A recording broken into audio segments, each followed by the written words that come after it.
Bob saw the boy through the window of the Kenworth at 3:15 a.m., 6 years old, maybe 7, curled up in the sleeper cab with a blanket, fast asleep. That's when Bob knew this wasn't just a bomb plot. This was something worse. The boy's father, Marcus, was terrified. Not nervous, not guilty, terrified. The kind of fear that meant someone was holding a gun to his family. And when Bob crawled under the truck to inspect the axle, he saw it. 3,000 pounds of ammonium nitrate packed into false cargo bays, wired to a cell phone trigger. Bob Tennison, former Army EOD, 2,300 bombs defused, 26 years in the most dangerous job on earth, was now a 68-year-old mechanic in Texas with no badge, no authority, and no backup. Just 4 hours until sunrise, a toolbox, and the skills he'd spent a lifetime praying he'd never need again. Welcome to Secrets Never Told. Before we dive into this story of impossible courage and a legend hiding in plain sight, drop a comment telling us where you're watching from. And if you believe true heroes are the ones working night shifts in forgotten places, protecting us without recognition, hit that subscribe button. The Amarillo truck stop sat like an island of light in the Texas Panhandle darkness. Interstate 40 stretched east and west into nothing, and at 2:47 a.m. on a Tuesday in October, the only sounds were the hum of diesel engines and the wind cutting across empty plains. Bob Tennison stood in Bay 3, wiping his hands on a red shop rag that had been white 20 years ago. At 68, he still had the broad shoulders of the soldier he'd once been, though his dark hair had gone silver and his face carried lines earned in places most Americans couldn't find on a map. His hands were steady, scarred, and strong, the kind of hands that had dismantled over 2,000 improvised explosive devices in Iraq, Afghanistan, and Bosnia. The kind of hands that never forgot. The night shift suited Bob. Fewer people, fewer questions, fewer chances someone would recognize him from his old life. He'd been working at the Lonesome Star truck stop for 6 years now, ever since he'd left the Army with 3 Purple Hearts, a Distinguished Service Medal Cross, and PTSD that woke him up screaming most nights. Out here in the middle of nowhere, fixing transmissions and rotating tires, he could almost forget the weight of all those wires he'd cut, all those lives that depended on his hands not shaking. 3 big rigs pulled into the lot within 5 minutes of each other. That wasn't unusual. Truckers often traveled in loose convoys for safety and company, but something about these 3 made Bob's instincts prickle. The first was a white Freightliner driven by a young guy, maybe 28, with nervous eyes and a too tight grip on the steering wheel. The second was a red Kenworth with an older black driver who moved with careful precision, like every step was choreographed. The third was a blue Peterbilt driven by a weathered man in his 50s who looked like he'd been hauling freight since the Reagan administration. The young driver, Eddie, was the first to approach the service window. "Need air in my rear tires," he said. His voice was flat, rehearsed. "And maybe check the alignment." "Pulling left," Bob nodded. "Pull into Bay 1, 20 minutes. Eddie's hands were shaking when he handed over the keys. Most people wouldn't notice, but Bob had spent 26 years reading body language in war zones. Fear had a signature. This kid was terrified. Then Bob saw the burn marks, small, circular scars on Eddie's fingertips and the edge of his right palm. Bob had seen marks like that before, on insurgents in Fallujah, on Taliban bomb makers in Kandahar. Those were electrical burns, the kind you get from handling improvised detonators. Bob's pulse quickened, but his face remained calm. "You want coffee while you wait?" "No, I gotta stay with the truck." That was wrong too. Drivers always went inside, always got coffee, stretched their legs, used the bathroom. Staying with the truck meant protecting cargo or guarding something. The second driver, Marcus, pulled the red Kenworth into Bay 2. He was maybe 45, built like a linebacker, with tired eyes and a wedding ring that caught the fluorescent light. When he climbed down from the cab, Bob noticed his hands were clenched so tight his knuckles had gone pale. "Routine inspection," Marcus said quietly. "Check the oil, tire pressure, whatever you do normally." His voice cracked slightly on the last word. Bob heard it, the desperation underneath the calm. This wasn't a man hauling freight. This was a man in crisis. "No problem, friend." 30 minutes. As Marcus walked toward the bathroom, Bob glanced into the Kenworth's cab. That's when he saw the boy. Small, dark-haired, maybe 6 years old, sleeping in the back with a SpongeBob blanket tucked under his chin. A child's backpack sat beside him, and a stuffed dinosaur was clutched in one small hand. Bob's blood went cold. Truckers didn't bring their kids on night hauls. Not like this. Not sleeping in cabs at 3 in the morning. Something was catastrophically wrong. The third driver, Ray, was already standing by Bay 3 when Bob walked over. He was older, maybe 55, with a beard going gray and the calm demeanor of a man who'd seen everything. He handed Bob the keys without a word. "What do you need?" Bob asked. "Just fuel, and maybe check the suspension. Feels heavy." Bob's eyes went to the Peterbilt's rear axles. The truck was sitting low, far lower than it should be even with a full load. Those springs were compressed under serious weight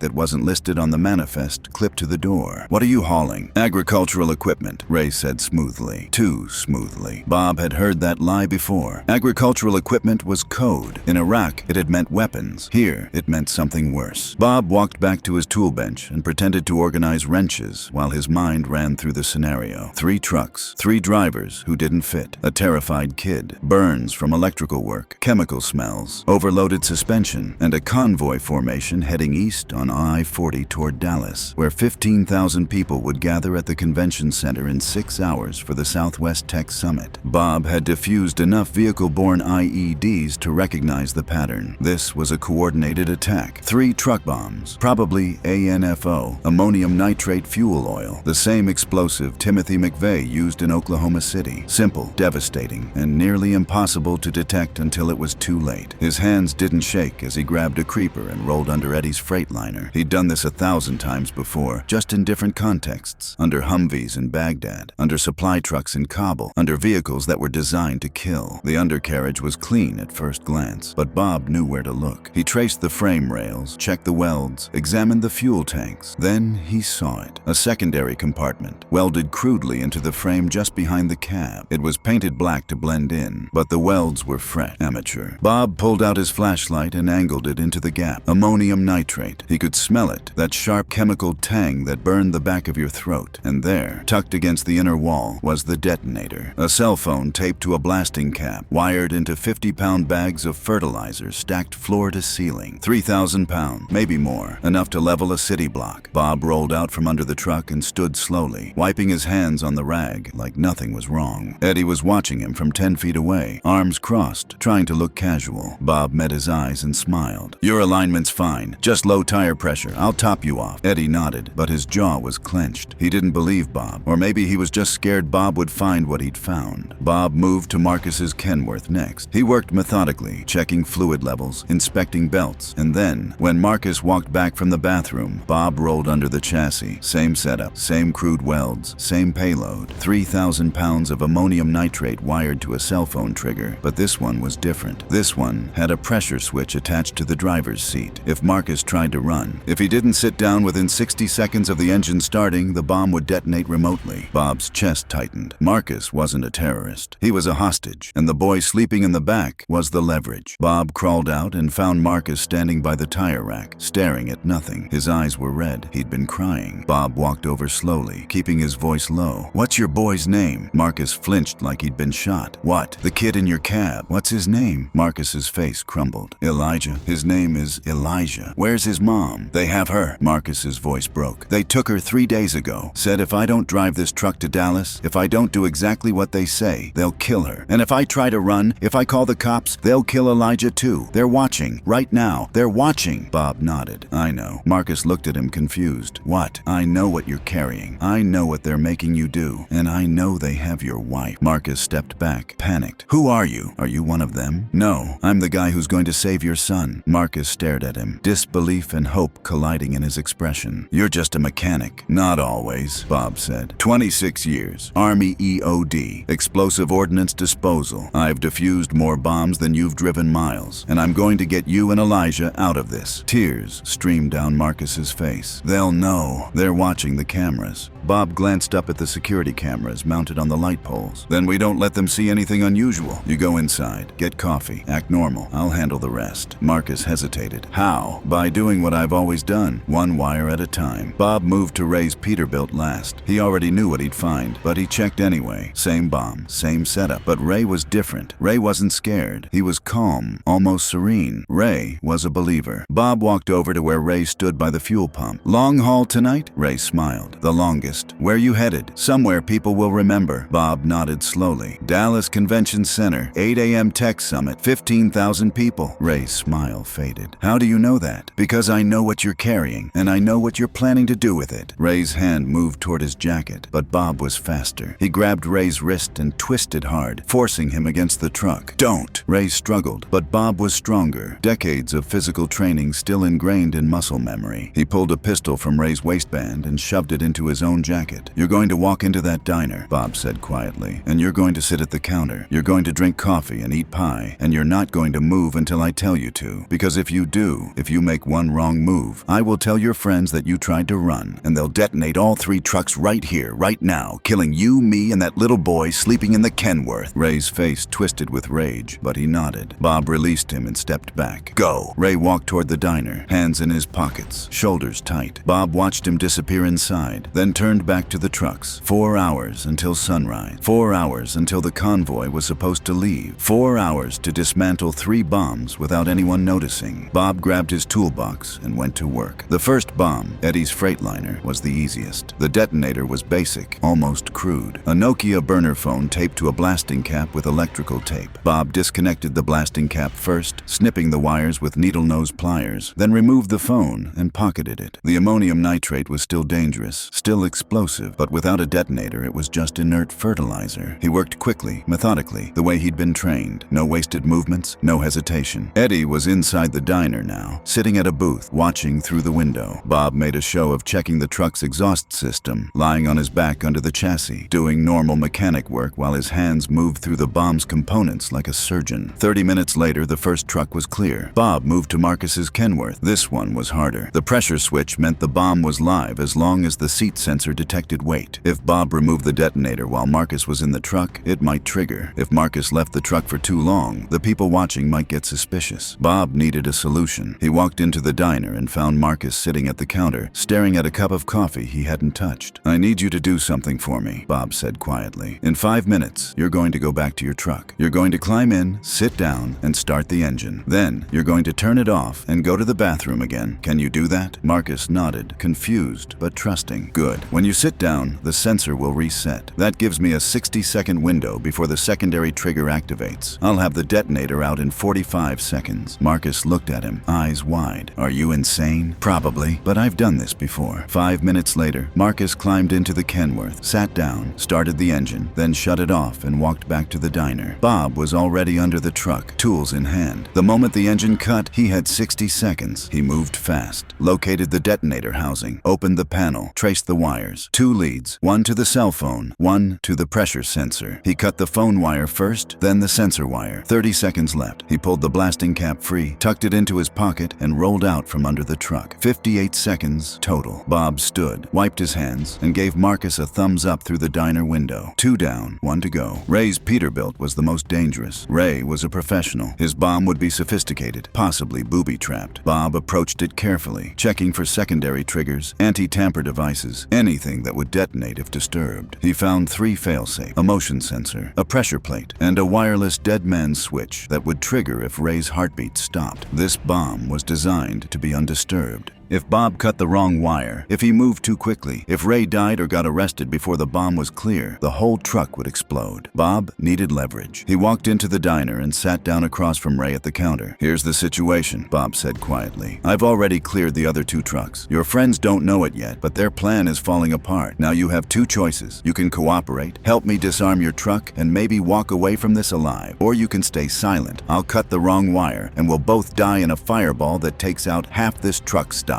Ray smiled coldly. You won't risk it. Not with the kid here. Bob leaned closer. I've made harder choices than this. Mosul, 2007. I had a truck bomb outside a school. 300 kids inside. The bomber had a dead man switch just like yours. I shot him in the head and cut the wires before his heart stopped. Took me 8 seconds. Want to see if I can do it again? Ray's smile faded. He believed Bob. He should. It was true. What do you want? Ray asked. The disarm code for the dead man switch. Ray was silent for a long moment. Then he pulled out a phone and showed Bob a 6-digit code. This deactivates the wireless trigger, but the motion sensor and pressure plate are still live. That's all I need. Bob entered the code into the phone, and a green light appeared on the screen. The dead man's switch was off. Now he just had to deal with the other 2. He went back to the truck and crawled underneath. The motion sensor was attached to the frame, designed to detect vibration. Bob froze it in place with a magnetic clamp, locking the sensor so it couldn't register movement. Then he carefully, slowly, removed the pressure plate from beneath the payload. It took 45 minutes, each second stretching into eternity. But finally, the bomb was clear. 3 trucks, 3 bombs, all disarmed. Bob stood in the empty bay, breathing hard, his hands finally shaking now that the adrenaline was fading. He pulled out the burner phone he'd taken from Eddie's truck and dialed 911. FBI, he said when the operator answered. I need the counterterrorism unit. Tell them there's a disarmed truck bomb plot at the Lonesome Star truck stop, Interstate 40, Amarillo, Texas. 3 suspects in custody. Send everyone. 40 minutes later, the truck stop was swarming with federal agents, FBI, ATF, Homeland Security, all descending on the scene like a storm. Eddie and Ray were arrested without incident. Marcus was taken into protective custody, his hands still shaking, his eyes searching desperately for answers. Bob stood with him as the FBI worked. Your wife, Marcus kept saying. They have my wife. Where is she? Bob placed a hand on his shoulder. They're looking, right now. Best people in the world. It took 2 hours. 2 hours of Marcus pacing, praying, breaking down. Then, an FBI agent approached with a phone. Mr. Hayes, someone wants to talk to you. Marcus grabbed the phone. Sarah. Bob watched the man's face transform, heard the sob that came from somewhere deep and primal, watched him collapse to his knees, phone pressed to his ear, crying words that didn't need translation. I'm sorry. I'm so sorry. I love you. I love you so much. The tactical team had found her in a motel outside Albuquerque, bound but unharmed. The 2 men guarding her were arrested without a shot fired. She was already on a helicopter heading to Amarillo. While Marcus cried on the phone, Bob walked back to Bay 2. The red Kenworth sat empty now, evidence tape across the doors. He stood there, staring at the truck, and for a moment, he wasn't in Texas anymore. He was in Mosul, 2007, standing in front of a school where 300 children waited inside while he cut wires on a truck bomb with hands that wouldn't stop shaking. He'd been 41 then, younger, faster, but not calmer, never calmer. That day, he'd had to shoot the bomber, a 19-year-old kid strapped with explosives, scared and crying. Bob had looked him in the eyes and pulled the trigger because 300 children mattered more than one. The kid had died instantly. The bomb hadn't gone off. The children lived, but Bob still saw that kid's face every night when he closed his eyes. He'd saved Marcus tonight, saved Elijah, saved 15,000 people in Dallas who would never know how close they'd come, but the cost was always the same. Another night of not sleeping, another memory added to the pile. Elijah never woke up through any of it. When the paramedics checked on him, he was still sleeping peacefully, clutching his stuffed dinosaur. Marcus carried him to the ambulance, whispering promises into his son's hair. Before they loaded him in, Marcus turned back to Bob. I don't even know how to thank you. Bob shook his head. You don't need to. Just hold your boy. That's enough. An FBI agent approached Bob as the sun rose over the Texas plain. She was young, sharp-eyed, and carrying a tablet full of questions. Her name was Agent Rebecca Chen, Counterterrorism Division, and she'd been trying to access Bob's military file for the past hour. Mr. Tennison, we need a statement. How did you know what those trucks were carrying? Bob shrugged. I've seen it before. Where? Places you've never been. She frowned, frustrated. We ran your name. Your military record is almost entirely redacted. What did you do in the Army? Bob looked at her, then at the 3 trucks being towed away, then at Marcus holding Elijah in his arms, both of them crying and whole. I kept people safe, Bob said. That's all that matters. Agent Chen's phone buzzed. She glanced down, and her expression changed completely. The color drained from her face as she read the message from her supervisor. She looked up at Bob with something close to awe. They just declassified part of your file, she said quietly. Staff Sergeant Robert James Tennison, Army EOD, 26 years of service. Baghdad, Fallujah, Kandahar, Mosul, Kabul. She paused, her voice dropping to a whisper. 2,347 confirmed IED disposals. 17 under direct enemy fire. 3 Purple Hearts. 2 Bronze Stars. 1 Distinguished Service Cross for actions in Mosul, where you neutralized a school bombing that would have killed 300 children. She looked up from the screen. They called you the Ghost because you walked into situations where everyone else died and you always walked back out. Bob said nothing. You saved more lives than anyone in modern EOD history, Chen continued. There are commanders at the Pentagon who still talk about you, and you've been working as a truck stop mechanic for 6 years. It's honest work, Bob said. Chen shook her head slowly. Sir, what you did tonight, disarming 3 truck bombs alone, without backup, without equipment, that's impossible. But your record says you've done impossible things your entire life. Bob met her eyes. It's only impossible until someone does it. Agent Chen wanted to say more, but her supervisor called her away. She hesitated, then extended her hand. Thank you for your service, Sergeant Tennison. All of it. Bob shook her hand once, then watched her walk away. He was left standing alone in the empty truck stop as the sun climbed climbed higher and the last of the federal vehicles pulled away. He walked back to his tool bench, picked up the red shop rag, and wiped his hands clean. Then he clocked out, got into his old Ford pickup, and drove home to his small apartment on the edge of Amarillo. Nobody wrote articles about what happened that night. The FBI kept it classified to avoid panic. The tech summit in Dallas went on as planned. 15,000 people gathering safely, never knowing how close they'd come to disaster. Marcus sent Bob a letter 3 weeks later. It was short, handwritten, and said only this: "Thank you for giving me back my son. I will never forget what you did." Bob pinned it to the wall of his garage, next to his Army discharge papers and the photo of his old EOD team, men he'd served with in Baghdad, most of them gone now. He went back to work the next week. Same shift, same truck stop, same grease-stained coveralls. When truckers pulled in, he checked their oil, rotated their tires, and sent them on their way. Nobody asked about his past. Nobody recognized the legend working in Bay 3, and that was exactly how Bob Tennison wanted it. Because the best heroes don't need parades. They don't need recognition. They just show up, do the work, and disappear back into the quiet anonymity of everyday life. So now we ask you, have you ever met someone like Bob? Someone the world overlooked? Someone who carried a past too heavy to speak about? Someone who saved lives without ever asking for thanks? Share their story in the comments below. At Secrets Never Told, we believe the greatest warriors are often the ones no one notices. The mechanics, the waitresses, the janitors, the quiet people working night shifts while the rest of the world sleeps. Until next time, remember that heroes don't always wear uniforms. Sometimes they wear coveralls. And sometimes the man fixing your truck is the reason you made it home alive.